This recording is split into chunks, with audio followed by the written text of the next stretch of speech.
I learned this too late. The moment you think you're being subtle is the moment you've already been exposed. Before you speak, before you move, before you try to impress, she already knows. She knows how badly you want something from her. She knows whether you're stable or hollow. She knows if your confidence is real or borrowed. And the part most men can't accept is this: you cannot hide what you are hungry for. Men spend years perfecting appearances, clothes, words, techniques, believing attraction is built on what is shown. It isn't. Attraction is decided at a level far below conscious thought, where biology makes choices faster than reason ever could. What disqualifies most men has nothing to do with looks or status. It's the quiet signal they're broadcasting every second without realizing it. This isn't about tricks. It's not about manipulation. And it's not about blaming women. It's about understanding why wanting something too badly guarantees you'll never receive it. If this perspective resonates, take a moment to comment where you're watching from and what time it is for you right now.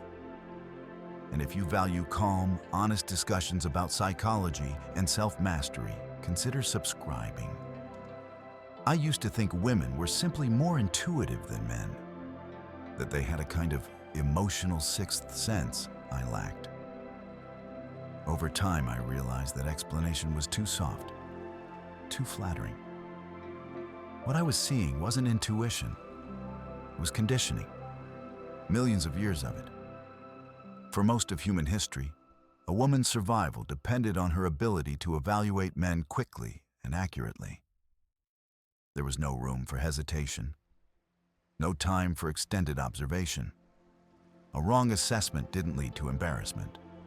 It led to injury, pregnancy without protection, abandonment, or death. The margin for error was thin. The cost of being wrong was permanent. So nature did what it always does. It refined the signal detection. Women who could rapidly identify unstable men survived. Women who sensed aggression before it turned physical survived. Women who could feel desperation, impulsivity, or deception before it revealed itself survived. And those women passed on that sensitivity, not as a conscious skill, but as a biological function. This is where most modern men make a critical mistake. They assume these abilities faded when society became safer. They didn't. Evolution doesn't uninstall systems just because the environment becomes more comfortable. It keeps what works.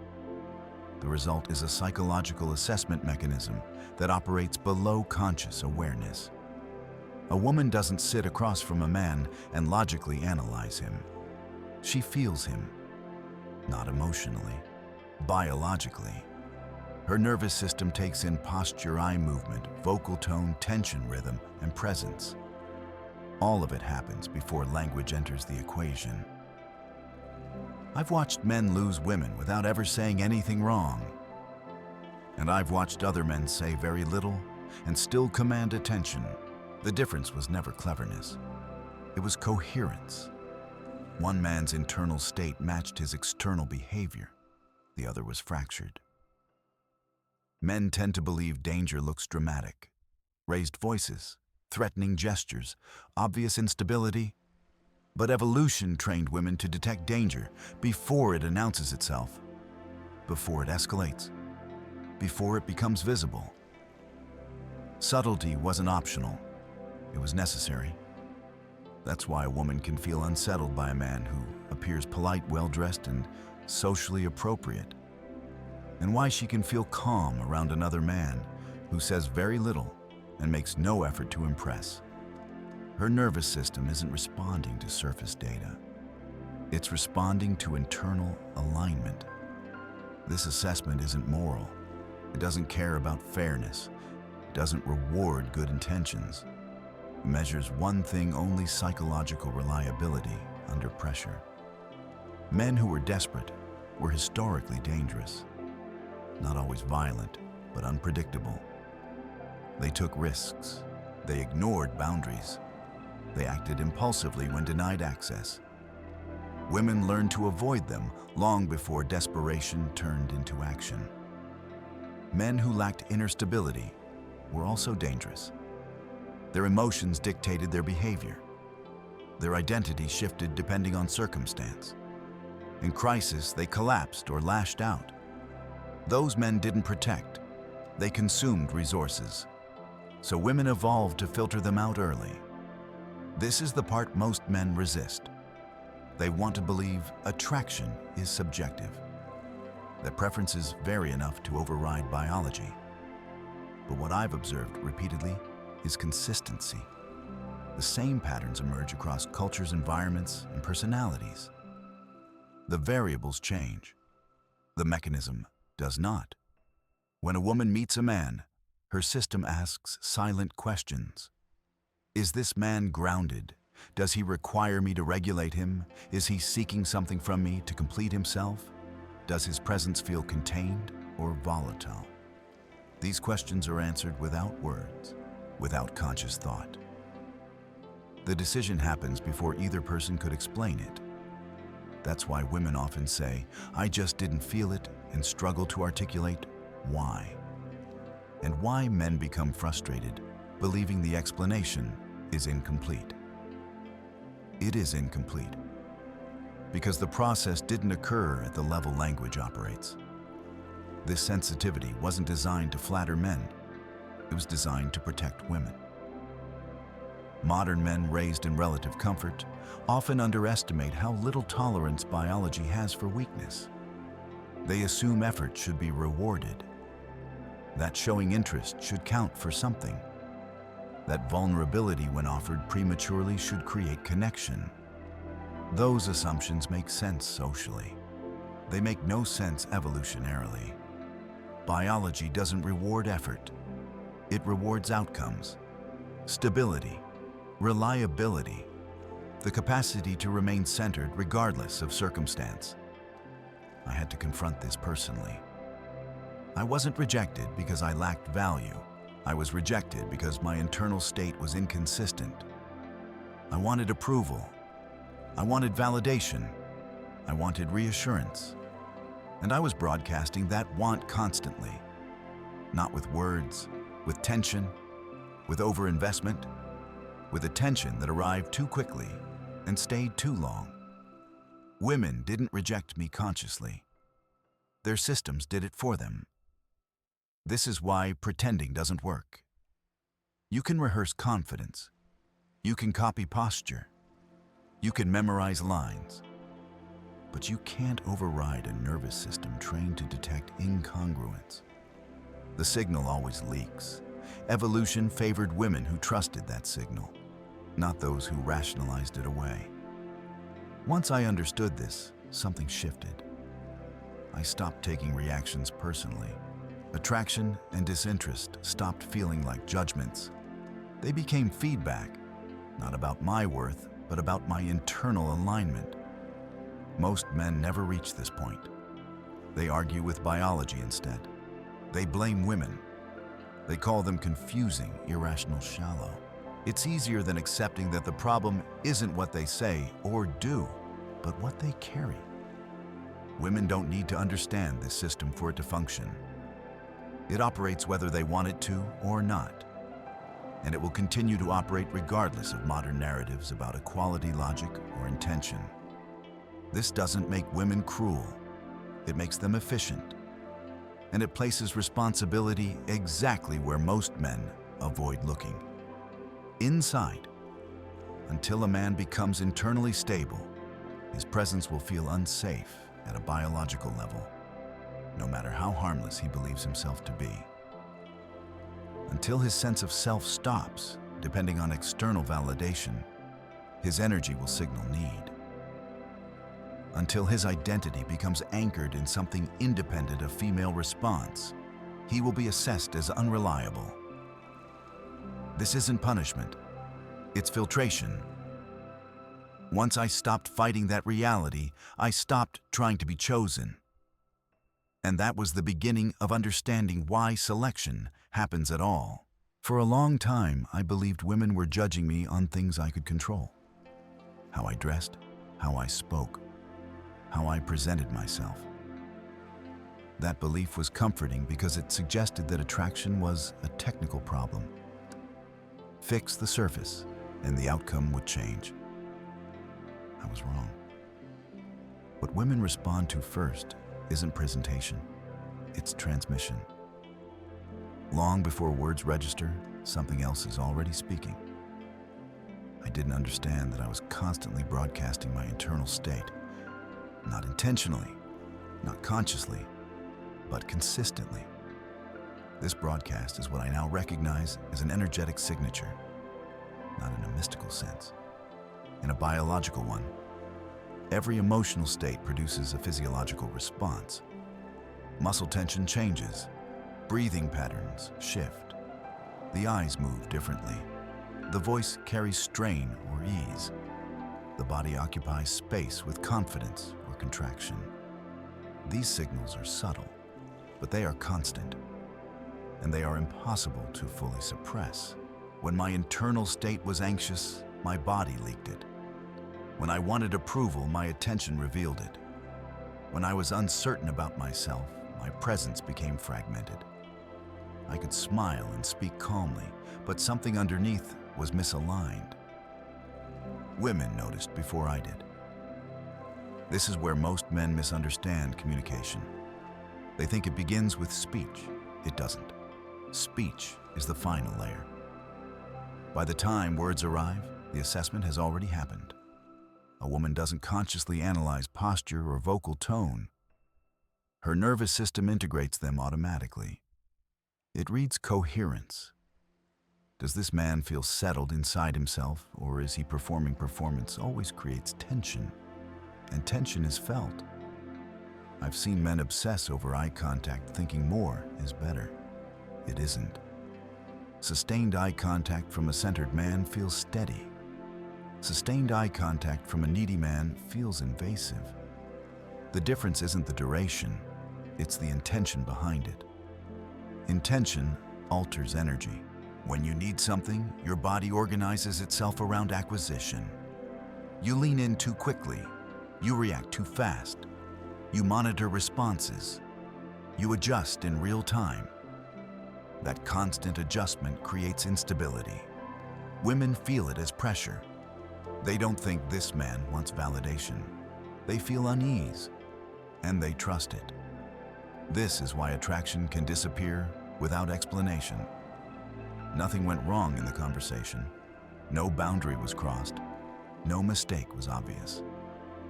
But the energetic signal was clear. What's transmitted is not desire. Desire alone isn't the issue.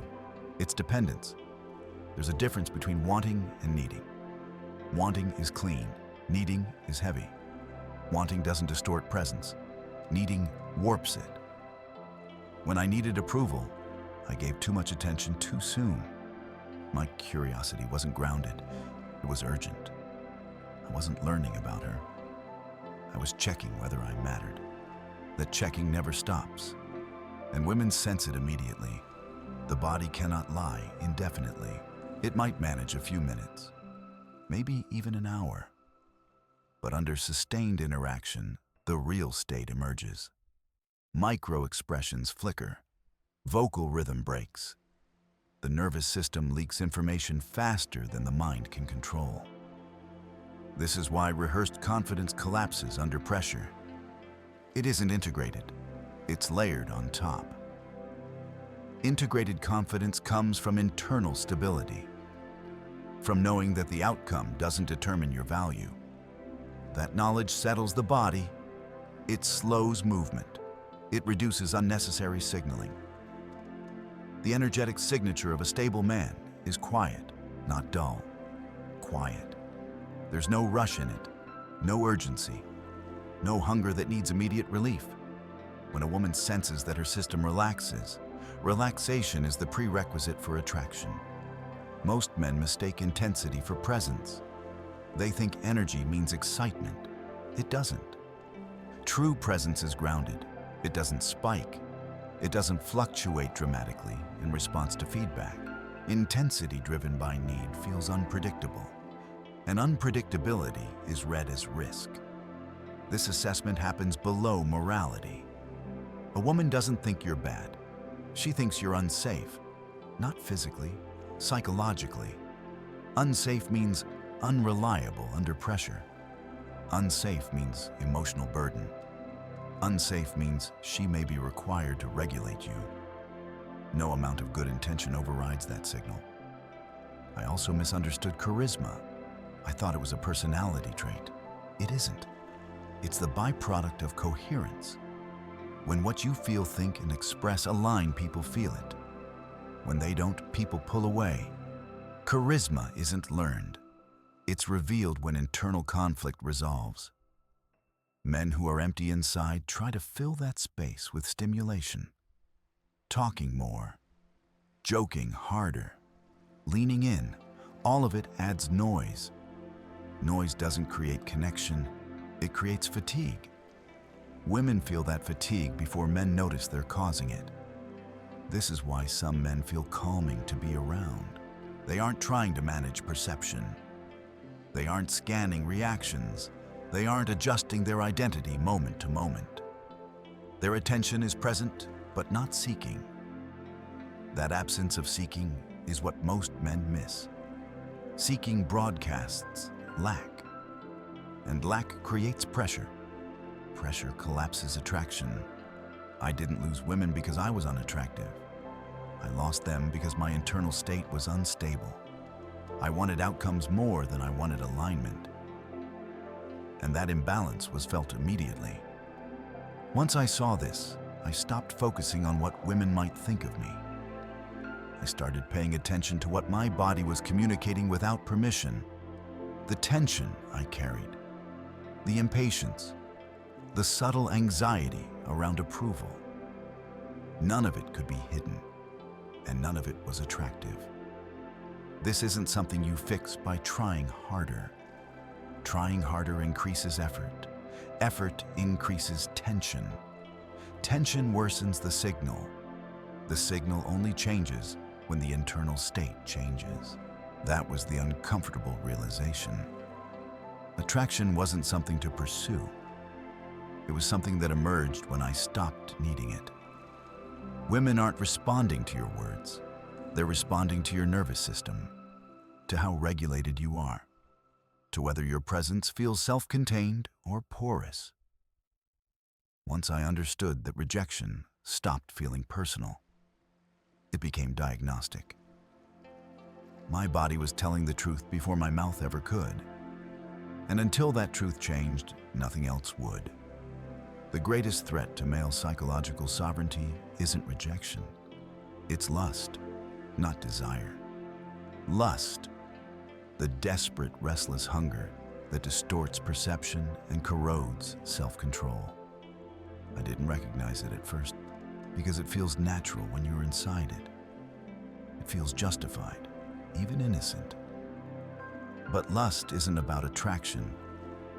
It's about relief. And relief-seeking always broadcasts weakness. Lust is what happens when sexual desire becomes a substitute for identity, when validation replaces purpose, when attention becomes nourishment instead of a bonus.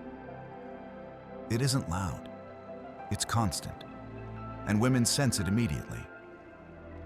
This energy doesn't come from biology alone. It's manufactured.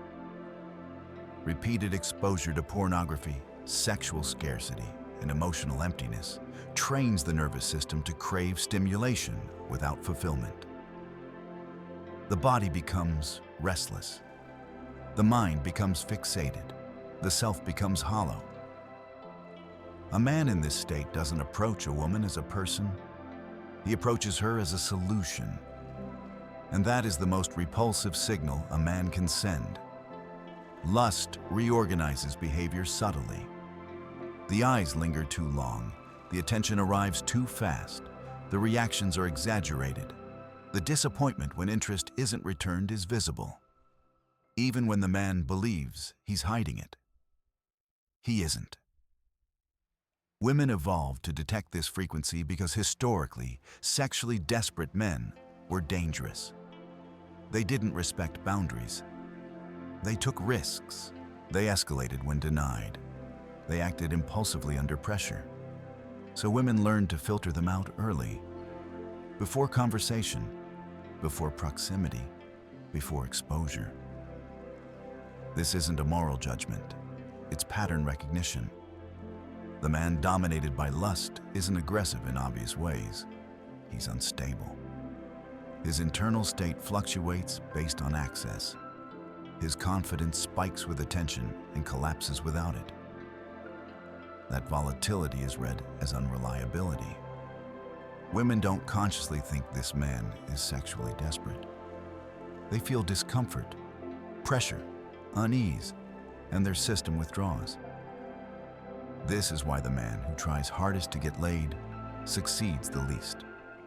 His effort amplifies his hunger. His hunger distorts his presence. His presence repels. The harder he pushes, the louder the signal becomes. Lust also creates tunnel vision. The man stops perceiving the woman as an individual. He sees opportunity. He scans for cues. He calculates. That mental narrowing is felt as objectification, even when he's polite, even when he listens. The underlying orientation is utilitarian. Women feel when they are being assessed for use rather than encountered as a whole. That feeling triggers instinctive revulsion, not because women are delicate, because objectification historically preceded harm. Pornography accelerates this conditioning.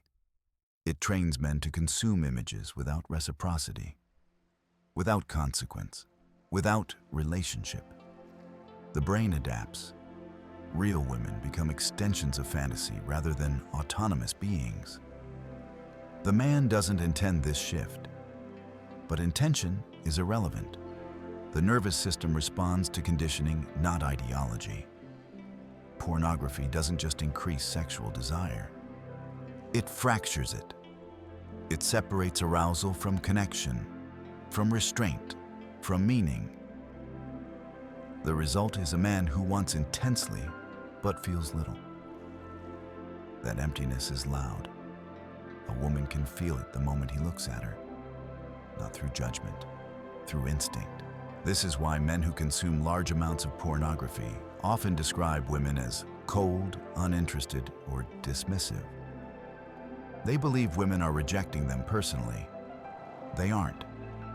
They're responding to a signal that feels unsafe. The signal says, "I need something from you to feel whole." That need creates pressure. Pressure collapses attraction. There's another cost to lust that most men never examine. It destroys patience. Lust wants immediacy, resolution, consumption. That urgency removes depth from interaction. Attraction requires space, tension, uncertainty. Lust tries to eliminate all three. Women sense when a man is rushing toward outcome rather than remaining present. That rush communicates one thing clearly: he doesn't trust himself to remain centered without reward. Historically, men who lacked restraint were liabilities. They jeopardized group stability. They disrupted alliances. They prioritized impulse over survival. Women learned to avoid them.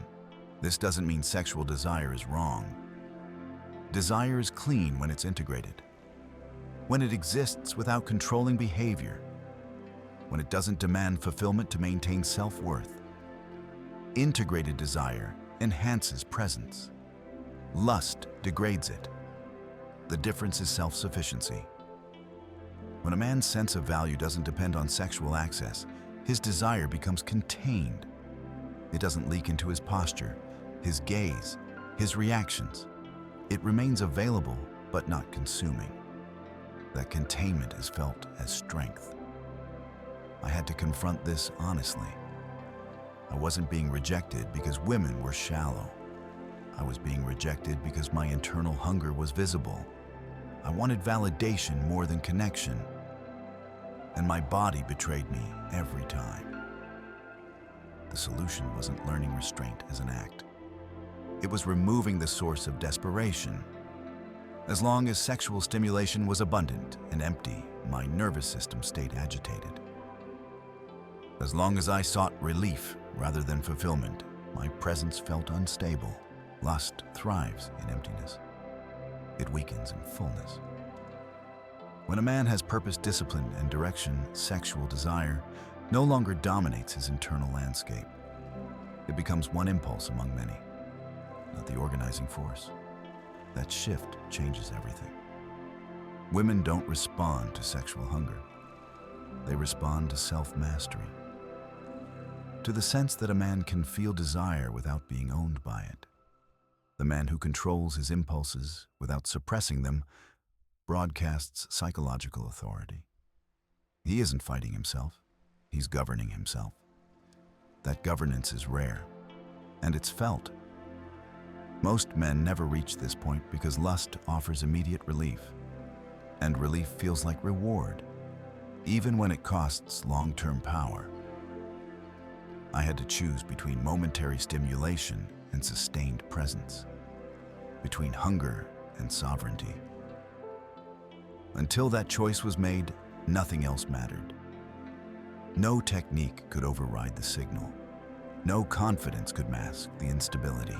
No performance could compensate for the lack of internal command. Once lust stopped directing my behavior, my energy changed.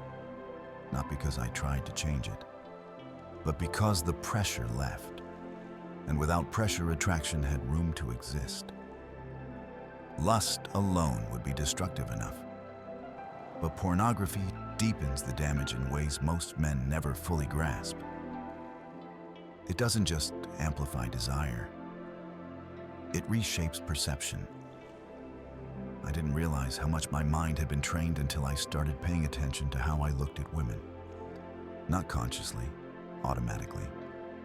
The scan happened before thought. Body parts before person. Possibility before presence. Pornography conditions the brain to fragment, to consume without consequence, to associate arousal with novelty rather than connection.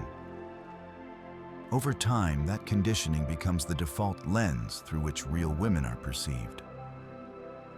A man in this state believes he's being respectful. He believes his thoughts are private. He believes attraction is invisible unless acted upon. None of that is true. What he doesn't see is how objectification alters his energy. When a woman is unconsciously reduced to a means of gratification, the interaction loses mutuality. The man is no longer meeting her. He's approaching a projection. Women feel this immediately, not as offense, as threat. Objectification historically preceded violation. It stripped women of agency. It justified harm. Biology remembers that pattern even when the modern man has no intention of causing damage. This is why women often describe feeling creeped out by men who haven't done anything explicitly wrong. The discomfort isn't about behavior, it's about orientation. Pornography programs orientation.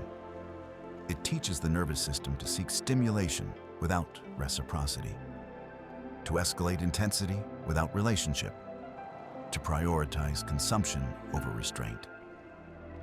These habits don't stay in the digital world. They migrate into physical presence.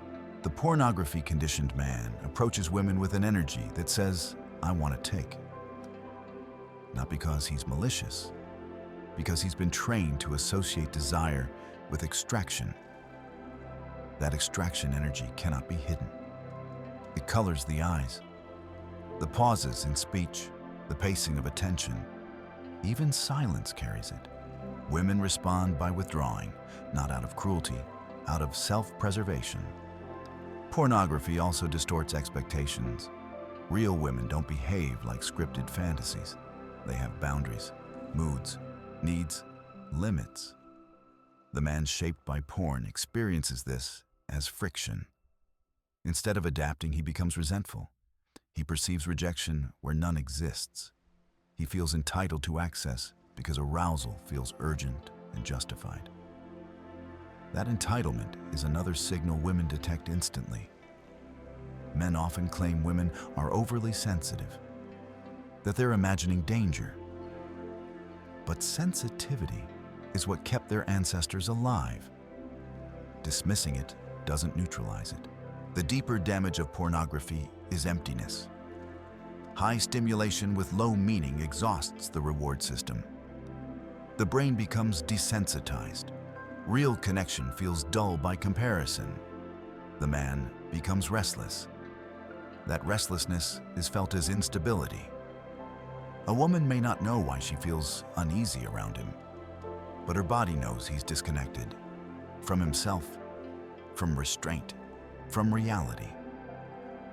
Pornography also erodes the capacity for psychological tension. Attraction requires anticipation, uncertainty, gradual escalation. Pornography collapses that process into instant gratification. The result is a man who struggles to remain present without outcome. He becomes impatient. He seeks signs. He wants resolution. That urgency suffocates attraction before it forms.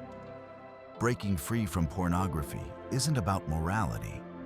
It's about reclaiming perception, about allowing the nervous system to recalibrate. When porn is removed, something unexpected happens.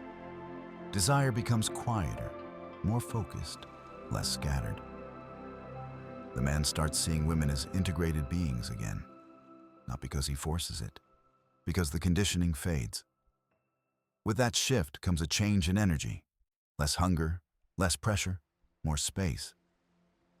Sexual energy is not just physical, it's psychological, emotional, directional. When it's constantly drained through artificial stimulation, it never accumulates enough to create presence. Men mistake release for relief, but relief is temporary. Depletion is cumulative. A depleted man feels empty even after gratification. That emptiness drives further seeking.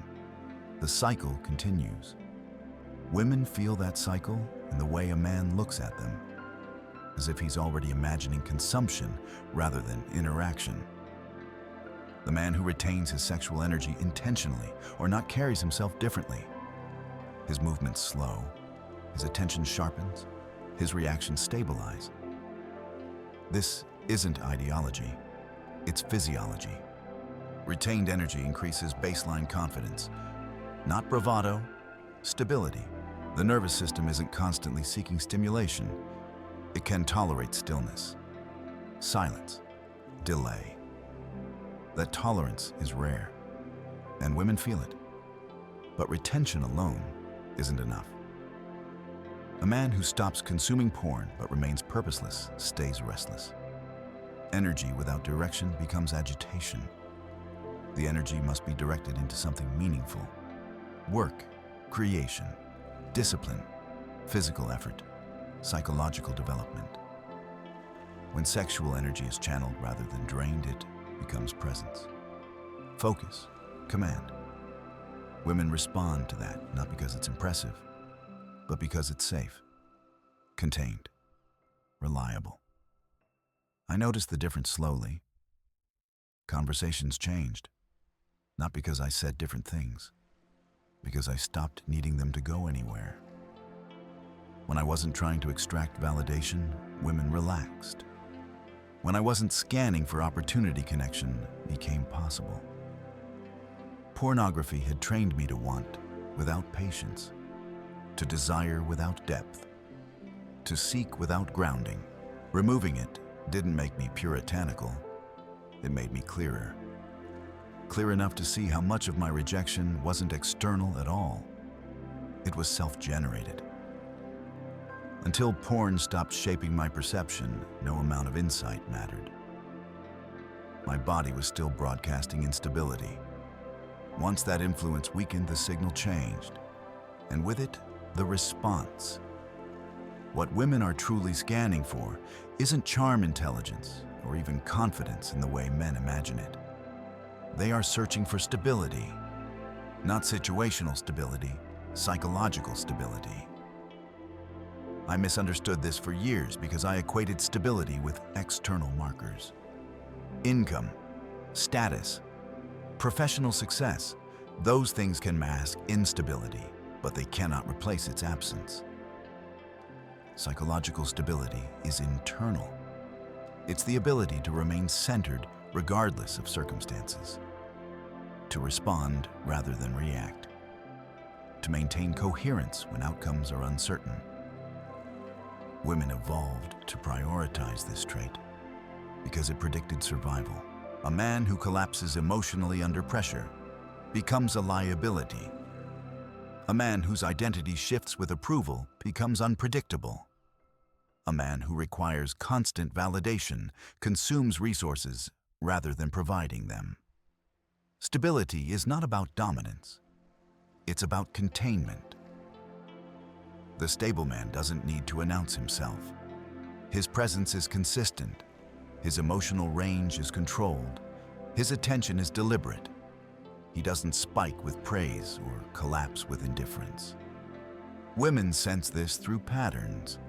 How a man handles frustration, how he reacts to disagreement, whether his mood fluctuates with feedback, whether he abandons his priorities when challenged. None of this requires time. It's visible in minutes. The unstable man is reactive. He adapts too quickly. He overcorrects. He seeks alignment at the cost of self-respect. He wants harmony more than truth.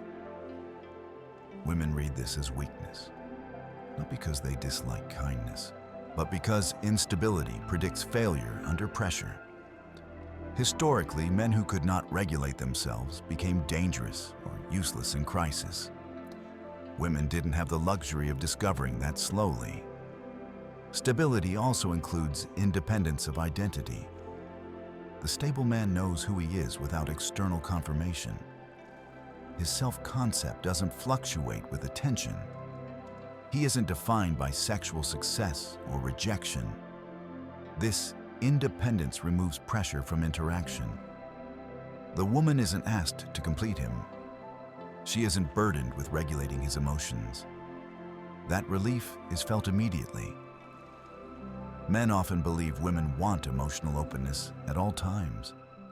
That belief is incomplete. Emotional expression without regulation creates chaos. Stability allows emotion without overwhelm. The stable man can experience desire without urgency, interest without obsession, attraction without loss of self. That balance creates trust. Women aren't consciously seeking protectors in a physical sense anymore. But the psychological architecture remains. They are drawn to men who feel capable of holding their center when things become uncomfortable.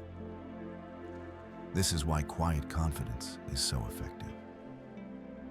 Not the performative kind, the kind that doesn't ask to be noticed. Quiet confidence comes from internal alignment, from values that don't shift based on audience, from boundaries that don't require explanation. When a man sets a boundary calmly and without apology, women notice. Not because it restricts them, because it reveals structure. Structure feels safe. The unstable man either has no boundaries or enforces them aggressively. Both signal insecurity. Calm enforcement signals self-trust. Women test for this instinctively. They apply pressure, not to provoke, to assess. A request that compromises your priorities. An emotional reaction that invites over-accommodation. A subtle challenge to see if you abandon your position to maintain approval. The stable man doesn't resist emotionally. He doesn't justify excessively. He remains consistent. This consistency creates attraction because it signals reliability. I noticed this shift when I stopped explaining myself, when I stopped negotiating my standards, when I allowed discomfort without rushing to resolve it. Women didn't always like it, but they respected it. And respect is the foundation attraction rests on. Stability also means having a direction that doesn't include women as the primary objective. A man without direction becomes porous. He absorbs others' priorities. He drifts. Direction gives weight to presence. It anchors behavior. It limits availability naturally.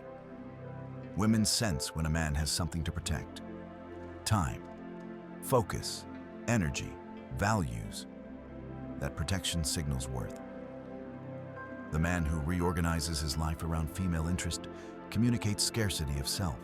The man who maintains his course regardless of attention communicates abundance of purpose. That abundance attracts. Stability isn't rigidity. It allows flexibility without collapse. The stable man can adapt without losing his center. Most men mistake accommodation for strength. It isn't. Strength is the capacity to remain yourself under pressure. Women don't want to fight you. They want to feel that they don't have to manage you. This is where many men fail. They outsource their emotional regulation. They expect reassurance. They seek clarity constantly. They need confirmation that they're wanted. That need turns the woman into a caretaker. And caretaking kills attraction. I had to accept that wanting reassurance was a liability. Not because reassurance is wrong, but because dependence is costly. Once I learned to self-regulate, my presence changed. Conversations slowed, reactions softened, outcomes mattered less. Women responded differently. Not always with overt interest, sometimes with curiosity, sometimes with testing. But the tone shifted. Stability doesn't guarantee attraction from everyone. It filters. Many women are uncomfortable around men who don't need them. It removes leverage. It exposes their own insecurity. Those women withdraw. That withdrawal isn't failure. It's alignment. The women who remain are those who can tolerate equality without control. They are rare, but real. Stability reduces noise. It clarifies signals. It reveals who is responding to your presence rather than your availability. I stopped trying to be attractive. I focused on being consistent. That consistency did more than any strategy ever could. The paradox that took me the longest to accept was simple: the moment you need attraction, you lose it. Not gradually, instantly. I resisted this idea because it felt unfair. Wanting connection seemed reasonable. Wanting intimacy felt human. But biology doesn't negotiate with fairness. It responds to signals. Neediness is a signal, and it is one of the most efficient attraction killers that exists.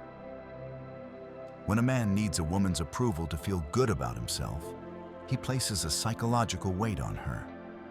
Not intentionally, automatically. His mood becomes contingent on her responses. His confidence fluctuates with her interest. His behavior adjusts to maintain access. Women feel this as responsibility. No woman wants to be responsible for a man's emotional equilibrium. That role signals danger. It suggests that under pressure, the man will collapse blame or demand regulation. Historically, men who required emotional caretaking were liabilities. They consumed energy that could have been used for survival. Women evolved to avoid that burden. So attraction shuts down. This shutdown isn't conscious. A woman doesn't decide to lose interest. Her system simply stops responding. This is the validation trap. Men fall into it without realizing. They tell themselves they're being attentive, supportive, emotionally open. In reality, they're seeking confirmation of worth. Validation seeking manifests through subtle behaviors, checking her reactions after jokes, adjusting opinions to maintain agreement, showing disproportionate excitement at small signs of interest, displaying visible disappointment when attention fades. Each of these behaviors says the same thing: I need something from you. that message is felt immediately. The more a man invests emotionally before stability is established, the more he communicates dependence. And dependence repels. The cruel irony is that men who want connection the most often sabotage it the fastest. Their urgency collapses the space attraction needs to develop. Attraction requires uncertainty, freedom, choice. Need eliminates all three. When a woman senses that her attention is required rather than chosen, she feels trapped. And the nervous system escapes traps. This is why chasing never works. The chase itself is proof of imbalance.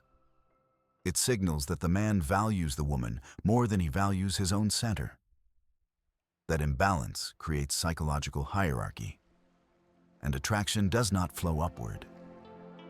Men often believe women want to be pursued relentlessly. What they actually respond to is being chosen by someone who doesn't need to choose them. The distinction is critical.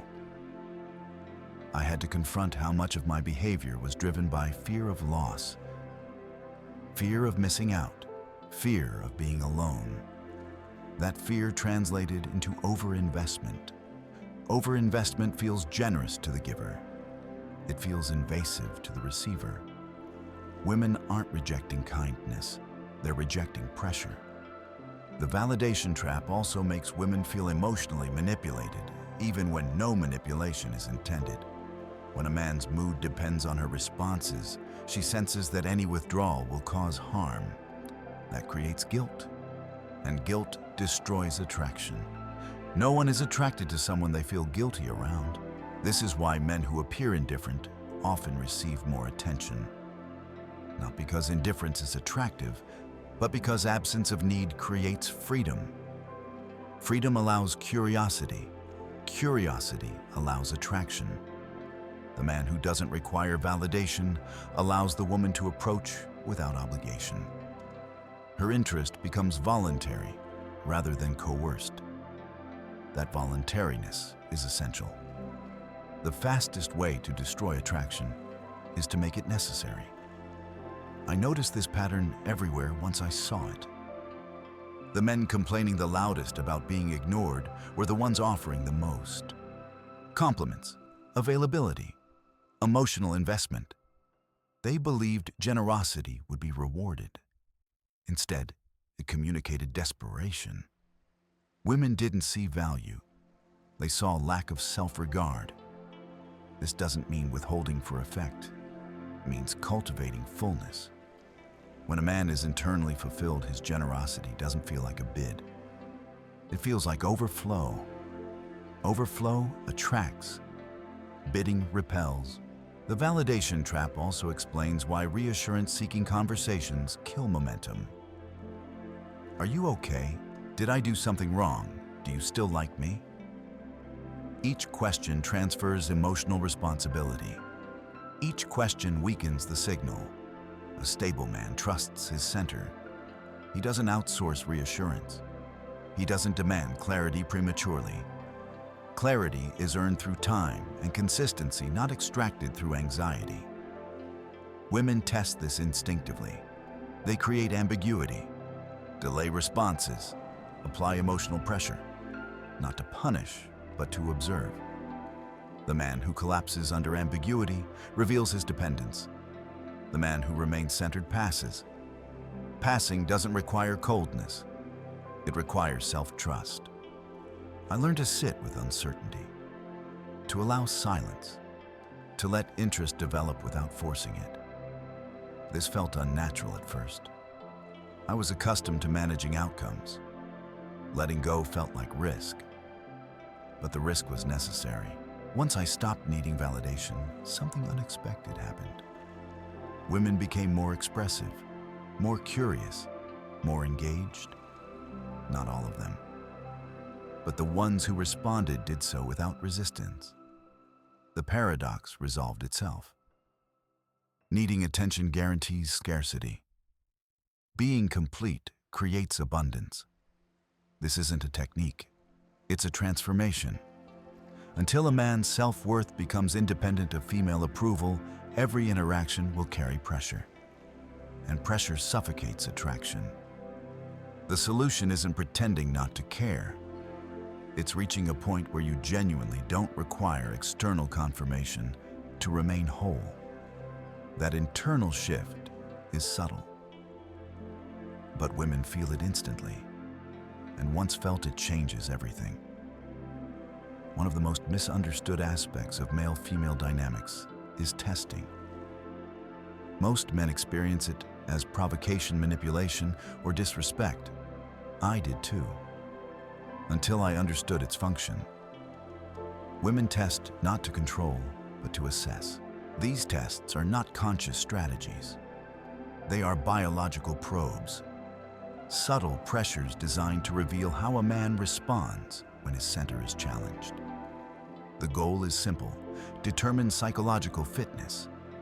A man who folds under pressure will fold in crisis. A man who overreacts will escalate when stressed.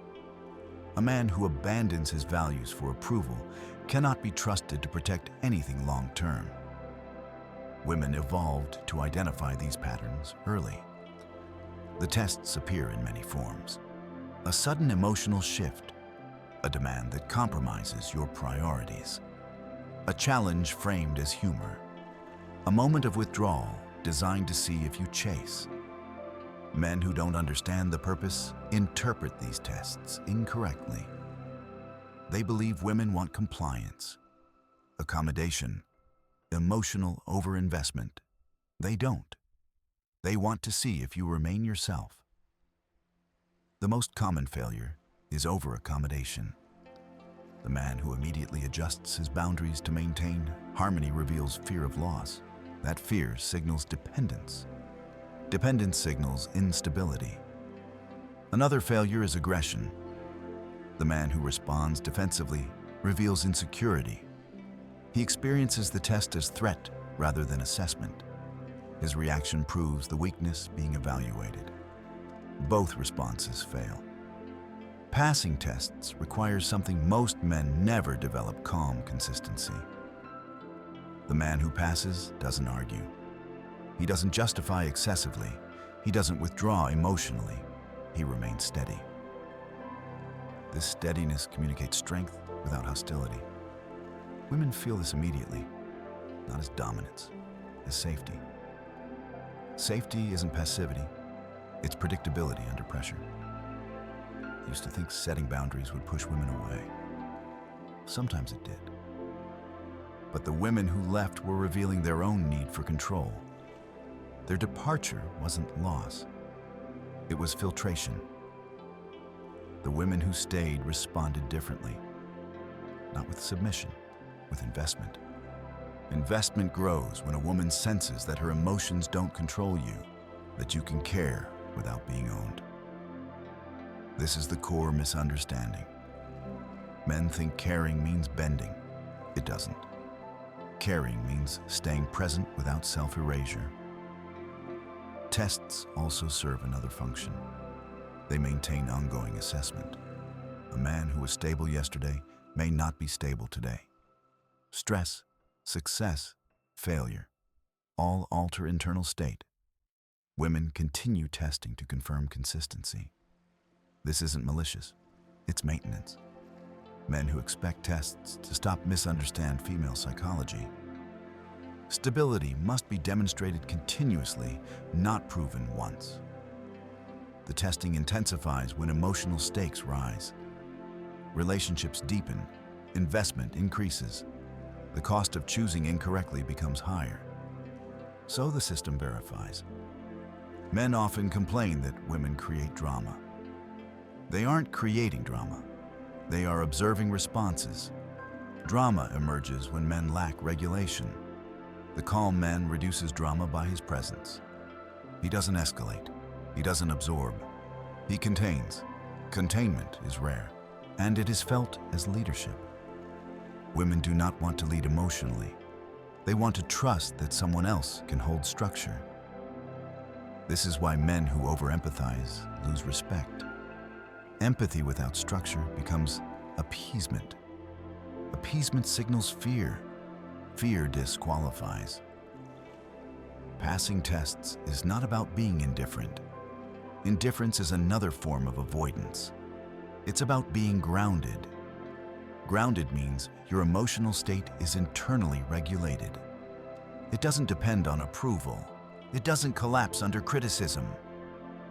When a woman expresses disappointment, the grounded man listens without rushing to fix. When she challenges his priorities, he responds without defensiveness. When she withdraws, he does not chase. Each response communicates the same thing: I am stable. That message creates attraction. I noticed that when I stopped explaining myself, women listened more. When I stopped reacting, they leaned in. When I stopped negotiating my boundaries, they respected them. The tests didn't stop, but their tone changed. The women who remained became calmer, more open, less reactive. My stability gave them permission to relax. This is another overlooked dynamic. Female emotional expression often mirrors male regulation. When the man is unstable, the woman escalates. When the man is stable, the woman settles. Men who complain about emotional volatility often contribute to it unconsciously. Testing also reveals values. A woman will push against what matters to you. If nothing resists, she learns you stand for nothing. Values without enforcement are decoration. The man who holds his values quietly communicates depth. He doesn't need to announce them. His behavior reveals them. This creates respect. Respect precedes attraction. I had to accept that some women would never respond positively to this energy. They were accustomed to controlling men through emotion. A man who couldn't be controlled felt threatening. Their withdrawal was confirmation, not rejection. Understanding testing freed me from resentment. I stopped personalizing behavior. I stopped trying to win approval. I treated each interaction as information. Women weren't trying to defeat me. They were trying to determine if I could stand. Once I stood consistently, the outcome changed. Not every time, but enough to prove the principle. Tests don't exist to be passed. They exist to be responded to authentically.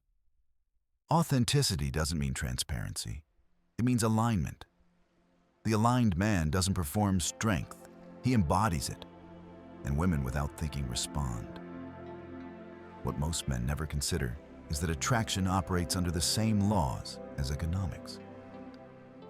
Attention has value, and value is determined by scarcity. In the modern world, male attention is abundant, excessively so. Men give it away reflexively.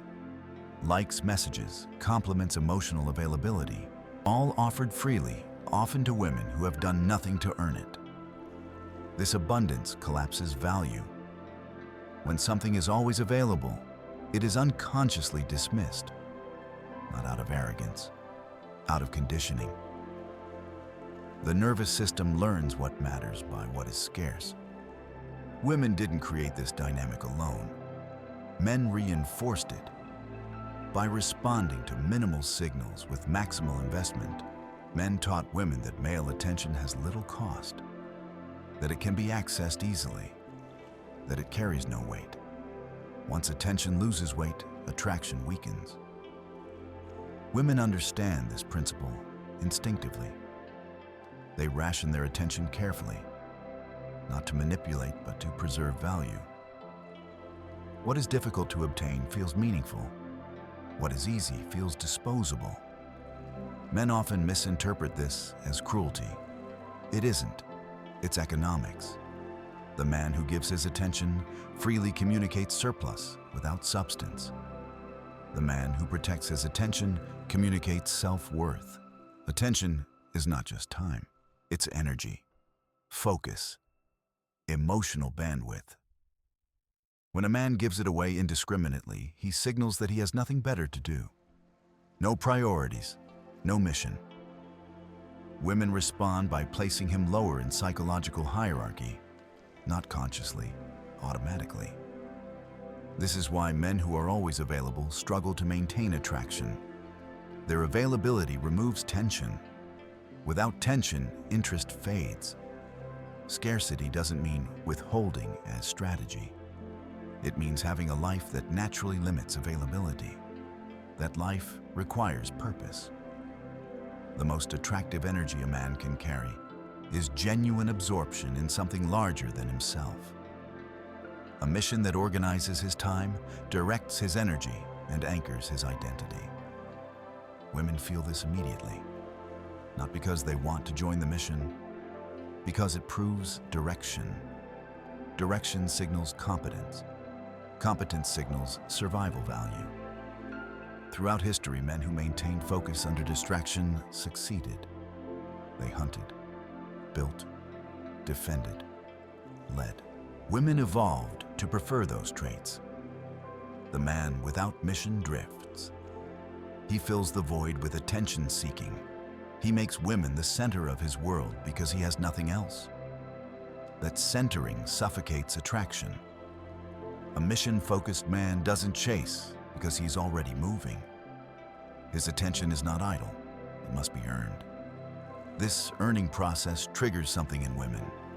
Competition, not conscious rivalry, subtle comparison.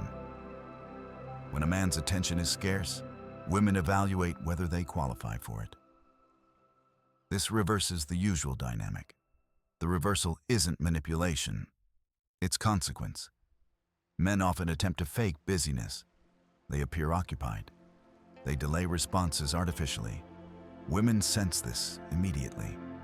Authentic purpose carries a different energy. It doesn't announce itself. It simply limits availability. Fake purpose is restless. Authentic purpose is settled. Women feel the difference. I noticed that when my life became full, interactions changed. I wasn't rushing conversations. I wasn't checking my phone. I wasn't adjusting my schedule. Not to create effect, because I had no space. Women responded differently. Some lost interest. They were accustomed to attention on demand. Others became more engaged, more present. Scarcity filtered. This is where many men panic. They interpret reduced attention as failure. It isn't. It's refinement. The man with mission attracts fewer women, but higher quality ones. Women capable of respecting boundaries. Women who don't need control. Most women are accustomed to abundance. They receive constant attention. A man who doesn't add to the noise stands out, not because he withholds, because he prioritizes. Priority communicates value. Attention economics also explains why compliments often backfire. When offered without cost, they devalue both the giver and the receiver. A compliment from a man whose attention is scarce carries weight. A compliment from a man who offers them freely feels transactional. Women feel the difference immediately. Men believe expressing interest builds connection. It does when interest is measured. It destroys it when interest is excessive. Excess communicates need. Need destroys leverage. This isn't about power over women. It's about power over self. The man who controls his attention controls his energy. The man who controls his energy controls his presence. Presence is what women respond to, not words, not gestures. Mission-focused energy also reduces outcome dependence. When a man has direction, rejection doesn't destabilize him. Interest doesn't inflate him. That emotional neutrality feels safe. Women relax around men who aren't emotionally volatile. They can explore attraction without managing consequences. This is another overlooked aspect. Attraction flourishes when there's no emotional penalty for curiosity. Men who react strongly to interest or disinterest create emotional risk. Women avoid risk. Mission removes that volatility. It's important to understand that mission doesn't mean career obsession. It means orientation toward growth, discipline, creation, contribution, anything that organizes energy beyond seeking validation. The man who builds something trains, his body sharpens his mind, and regulates his emotions, radiates substance. Women feel grounded around him. The man who consumes scrolls and seeks attention radiates emptiness. Women feel drained. The choice is clear. When attention becomes scarce, attraction becomes possible. When mission replaces need, presence replaces pressure. And when pressure disappears, women have space to choose. Get tuk fan chin, viet mot joan dai, hai tram jen batram tu, noive mot bai, hok ko gya tri tronkwag song that come suk dan chok han gya kem loi keo goi, bin luan va junkie ken that hey, bang tingan. What took me years to understand is this: most of our suffering doesn't come from being rejected, ignored, or misunderstood. It comes from wanting things we don't actually need and neglecting the work we do. We chase validation because we haven't built anything solid inside ourselves. We seek attention because we're avoiding direction. We crave approval because we're disconnected from purpose. None of this makes you weak. It makes you human. But remaining there is a choice. A life built around external feedback is fragile. It rises and collapses based on forces you don't control. A life built around internal standards is resilient. It holds even when nothing goes your way. That difference changes how you show up everywhere in relationships, in work, in adversity. The moment you stop asking, "Do they like me?" and start asking, "Am I aligned with who I respect?" something shifts. Pressure leaves your body. Your decisions slow down. Your presence becomes steadier. You stop performing and start existing. This isn't about becoming cold or detached. It's about becoming complete. When you no longer need to be chosen, you finally become someone worth choosing, not just by others, but by yourself. If this message resonates, I'd like to hear from you. Leave a comment sharing what stood out to you or where you're watching from and what time it is for you right now. And if you value calm, honest reflections on psychology, self-mastery, and real growth, consider subscribing. We'll continue these conversations together.